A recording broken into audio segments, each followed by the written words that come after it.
Hey everyone, welcome back to the show. This week's episode is a special one for me because, as I stated on my Instagram reel, I am joined by someone special making her podcast debut, my wife, Anne.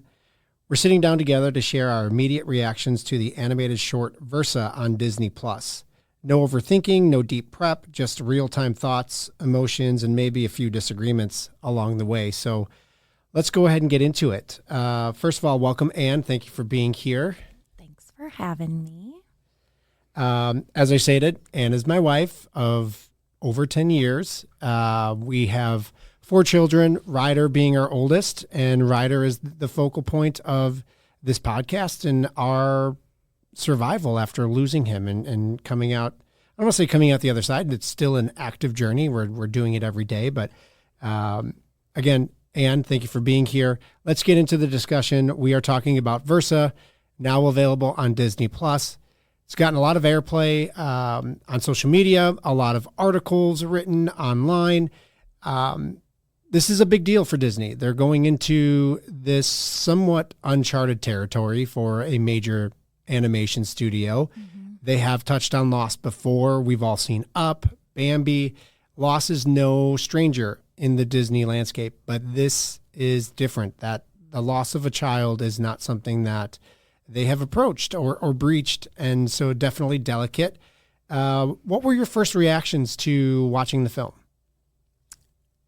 So, full disclosure, I learned of the short being put out on Disney+, I don't know, a week before we actually sat down to watch it. And in that week, I prepped for something I had no idea how it was going to feel or look. But what I told myself was I need to be in the space. I need to, have a box of tissues. I know I love Disney. I love what they do. And so I expected to have a very emotional response to the short.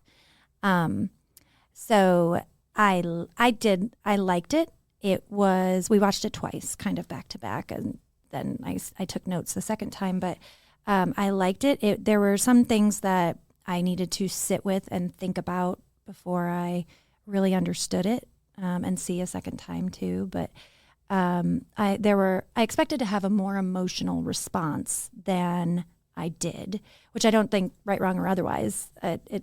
That is what's important. For me, in my first reactions, very similar. I wanted to have bigger emotions around this piece. And I think part of it is that we're so familiar with this space because not only have we lived it, but we talk about it a lot. It is a focal part in our life.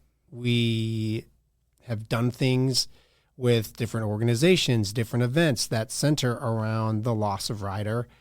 We talk about him all the time. He is up top of mind with our friends and family constantly. And so when I watched this and preparing to watch this, I thought there were going to be some bigger emotions. But I do think that, not to speak for you, but I'm going to here for a second and we'll talk about it. But I think we are more comfortable in this space than a lot of other people. And so I have read things online about the reaction and how emotional it was, the people having to get into the right mindset to be able to watch it. I understand that, and I know that there are a large portion of the audience that is having that type of reaction. We just didn't. And I think it might be because of the work that we've done in the last 7 years to get to where we're at in this space. That's just my opinion. I wonder how many people outside of this community tuned in, Did you see anything online like that there was, because this is very personal.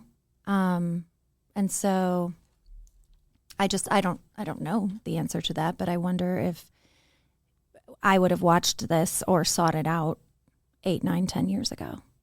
Yeah, I don't know the answer to the actual numbers. I do know that people outside of the community are watching it, because I have seen some of those reviews on Instagram, Facebook, different online articles as I was researching the film and the filmmaker, who definitely deserves a mention here. Melkin is a Disney animator. He's been a Disney animator his entire career. He has always wanted to be a Disney animator, and he suffered a loss, him and his wife, during the making of Moana, and went into a very dark place where he just focused on his work.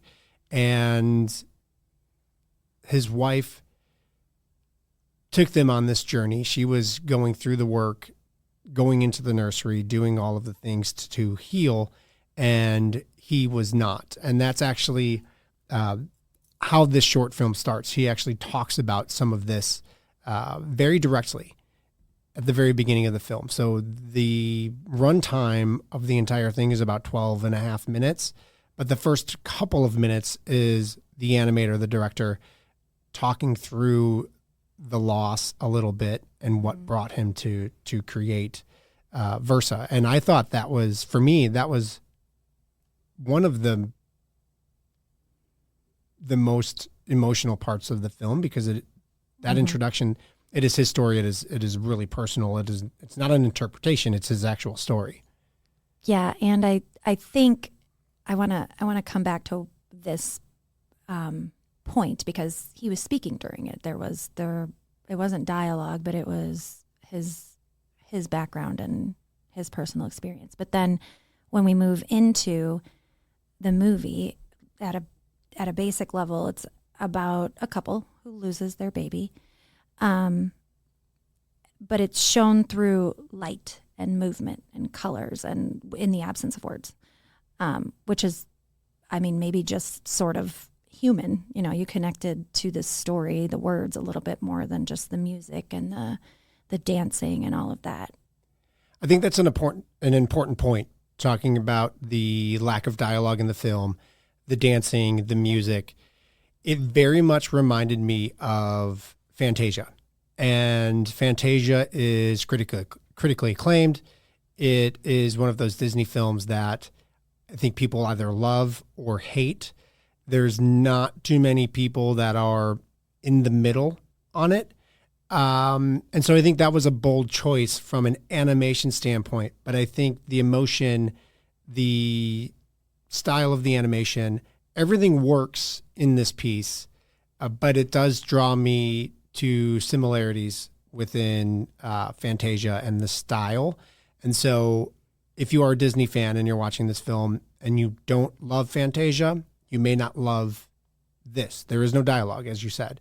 If you are part of the group that loves Fantasia, I think the emotions that we're speaking to that maybe didn't hit us as hard as we thought, they maybe be there for that group. Again, it was a choice the animator made, and it was a personal choice for him. One of the things I think we should touch on is when they, in this dance and after the light fades and they've lost the baby, they drift apart, and there's the cracking of the bodies. Like, what do you think that's to symbolize? Yes. So in the film, when the loss occurs, what really stood out is the mother entity, or the mother figure in this piece. She is very in tune with the loss, and she is putting herself in it. She is in the nursery, and every time the father entity tries to pull her out of that scene or that area, she keeps going back to it. And he is standing on the outside of that nursery space. The mother fractures. Her heart is broken. That light goes out in her belly, and you could tell that the mother has changed physically. That is very apparent in the animation. It's like an earthquake goes through her body and leaves her broken throughout her entire space.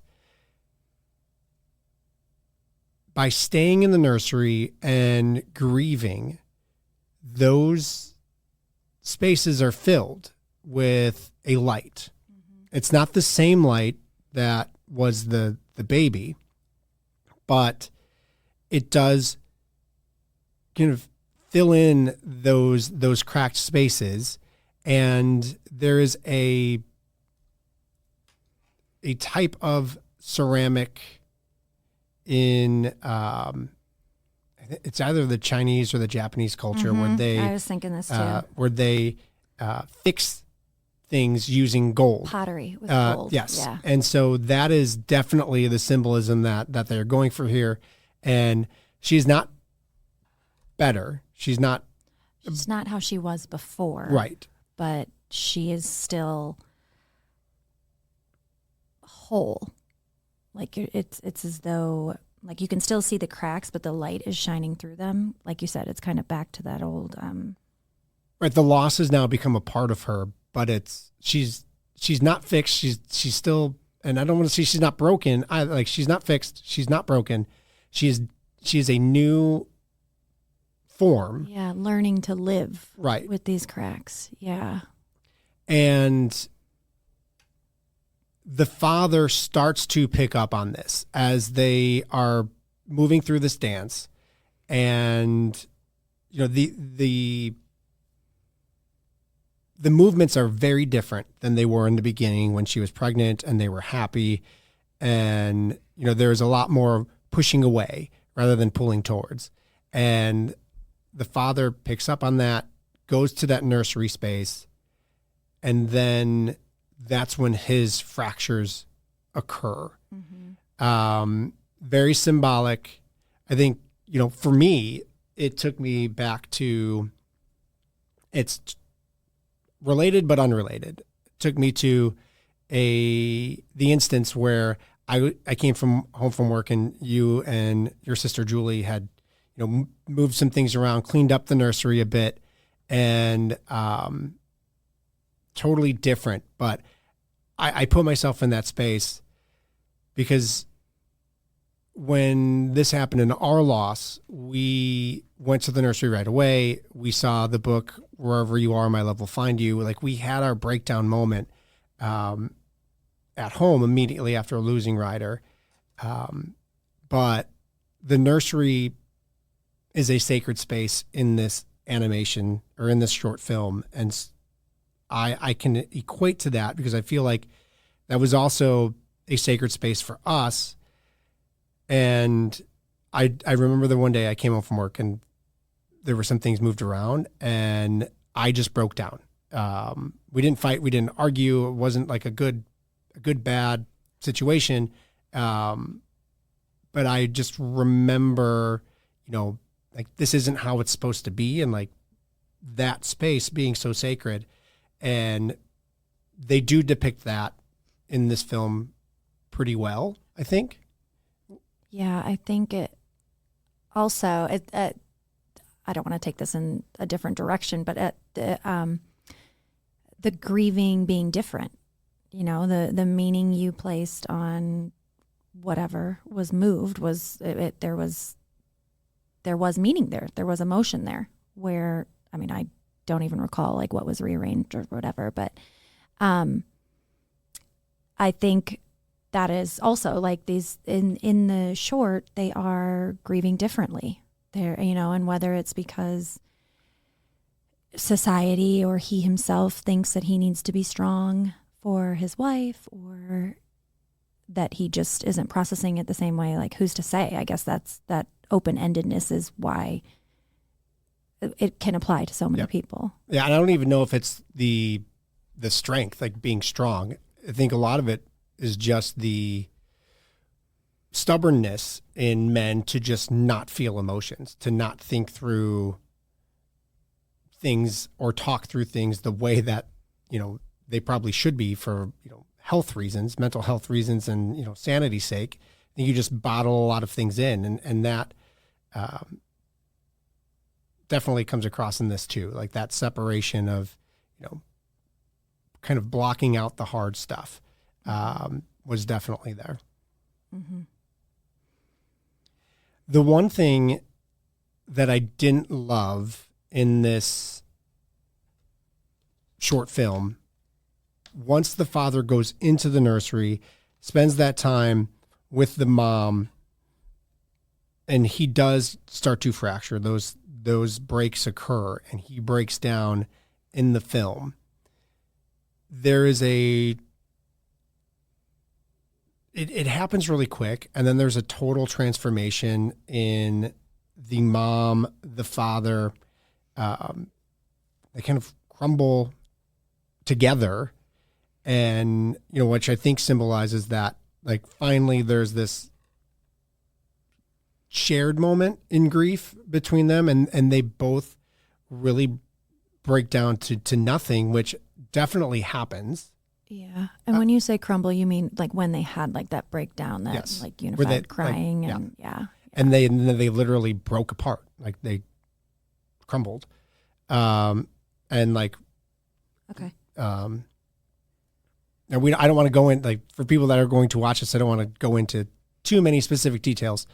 The only thing I didn't love in that moment, because I think it's a real moment, it's a true moment in these types of situations, I feel like it happened too quickly.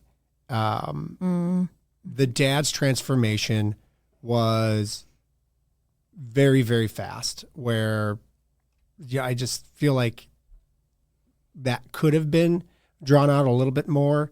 I know it's a short film, but for me, I feel like that space deserved a little bit more than it was given, because it's not that instantaneous at all. So I hear what you're saying about it happening too quick, but kind of what comes to mind for me is that not every couple does come back together.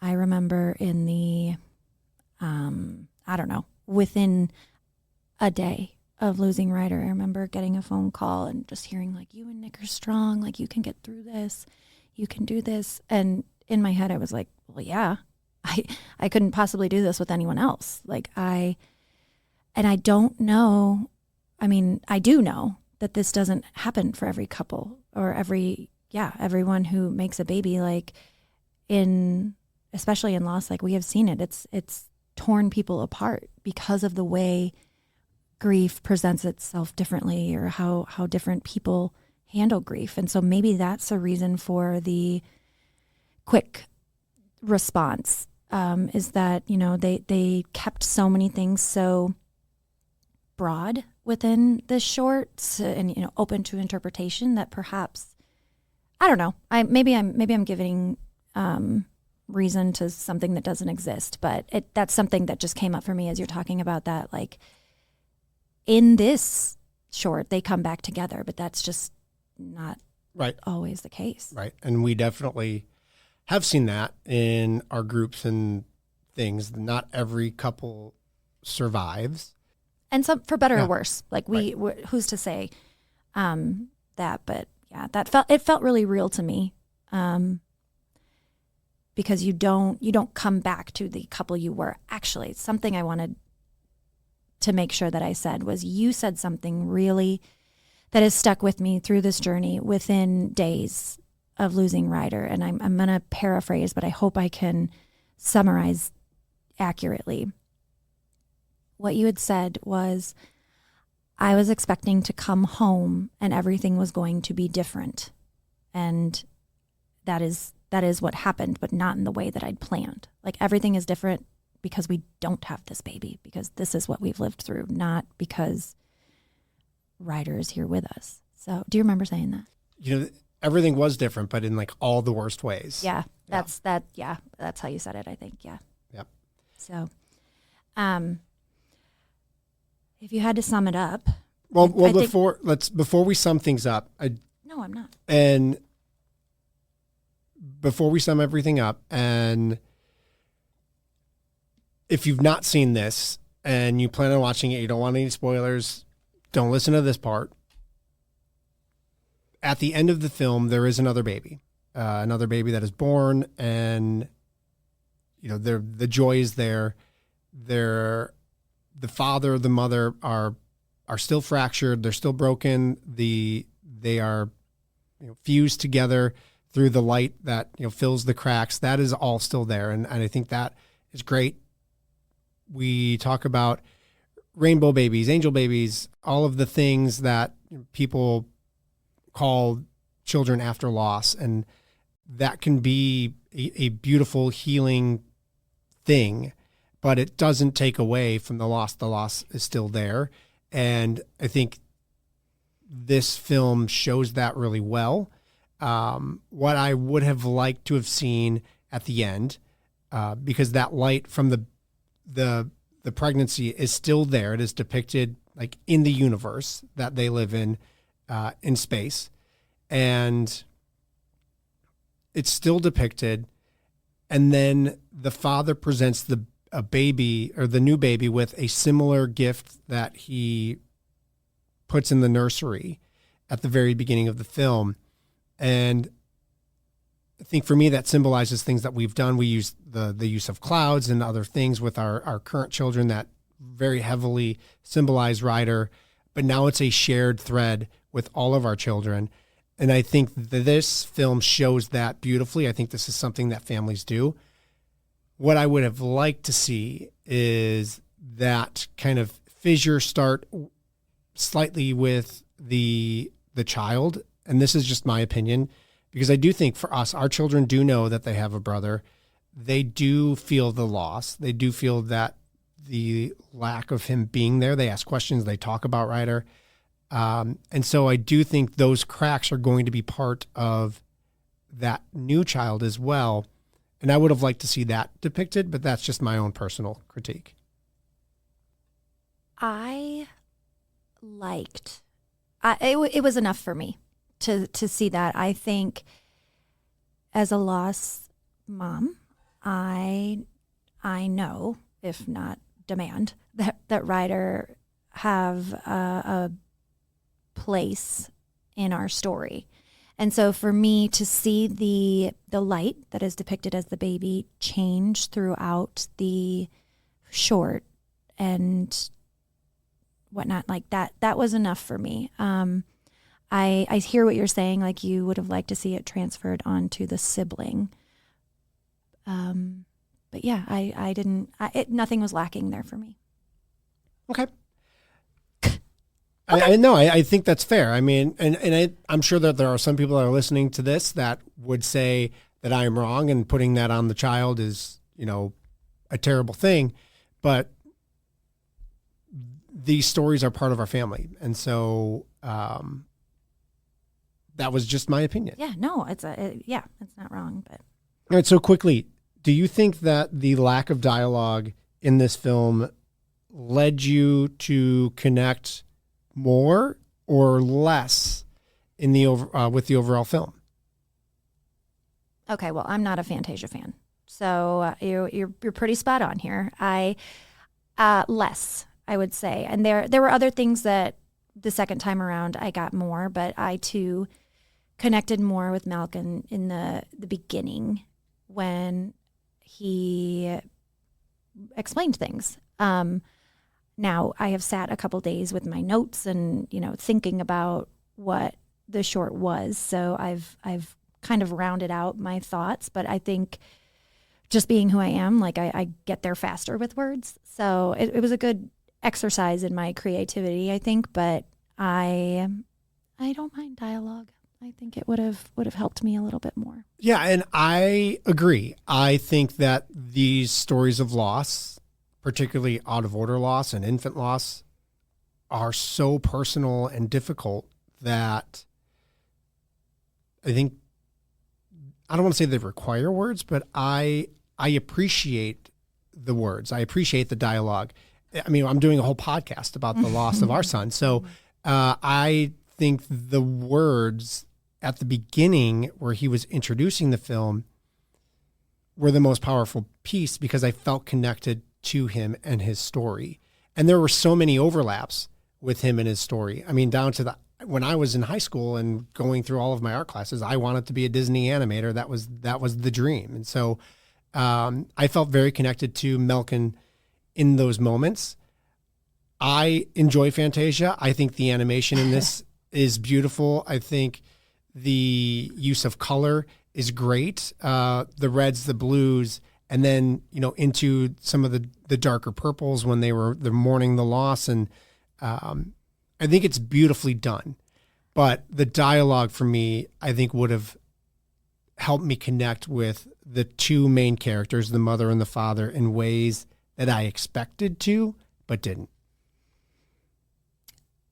As you were talking, and I keep coming back to this, so we're looking at it through our lens, our very specific lens, like the overlapping in the story. But what about the people who don't have the words, don't have the support that we have had to put into words our grief? Like, is it a nod to that? Like, sometimes grief can't be expressed in words.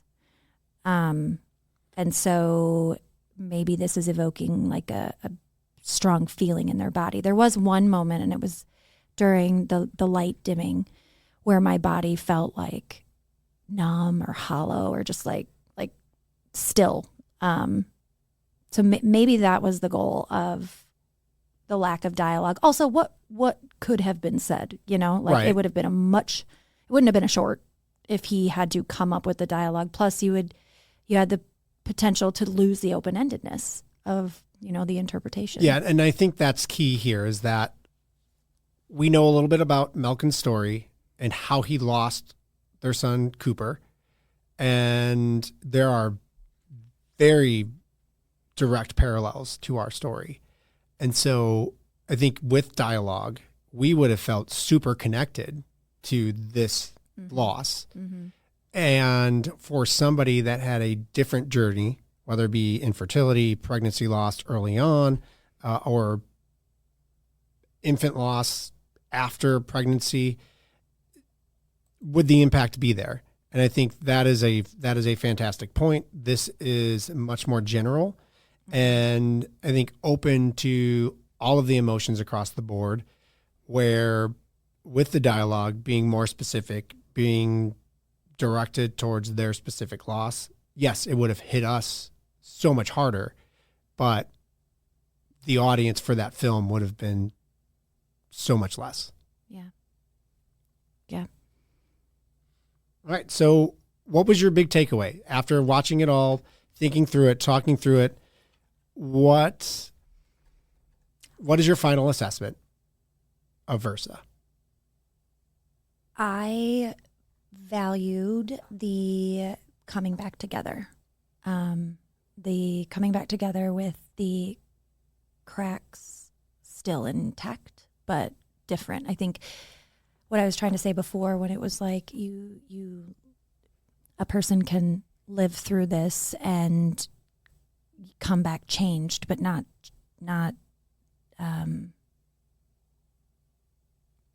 still the same, but different.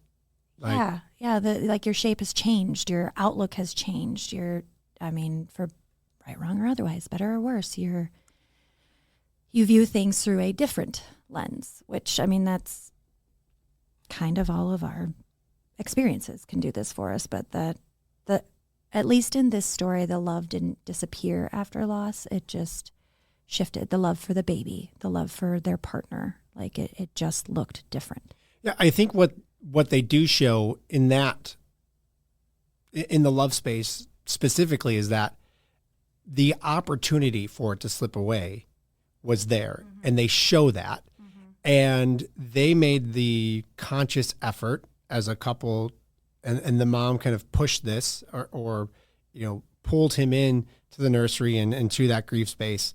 And then they felt it together. That was depicted, and I think that was great. Overall, I think this is 12 minutes. It is worth the watch. Mm-hmm. I think it will give people some understanding of the emotions that are in this space. It is worth through 12 minutes. Would I have made the same choices? Maybe not. But would it have been as appreciated with such a broad audience? Probably not. But I think 100% worth the watch. It is available on Disney Plus. It is 12 minutes long, give or take. We will watch it with our children. We'll see what that dialogue looks like, and what that brings. But that is our personal choice with our family. And our kids are used to this space because we don't shy around, or we don't shy away from it in our house. Yeah, I think if a person has been through something like this, like the film could hit. It could hit hard or make a person feel seen. And if someone who hasn't been through it, like, it's a good reminder to have some compassion for the people who have, compassion for their loss, compassion for their relationship, compassion for how they do or do not show up. So with those final thoughts, again, Versa is available on Disney Plus. Definitely recommend to watch. Next week, we will get back to our regularly scheduled podcast. We'll go back to Ryder's story and start, continuing talking through that journey. Hopefully we'll see you next week.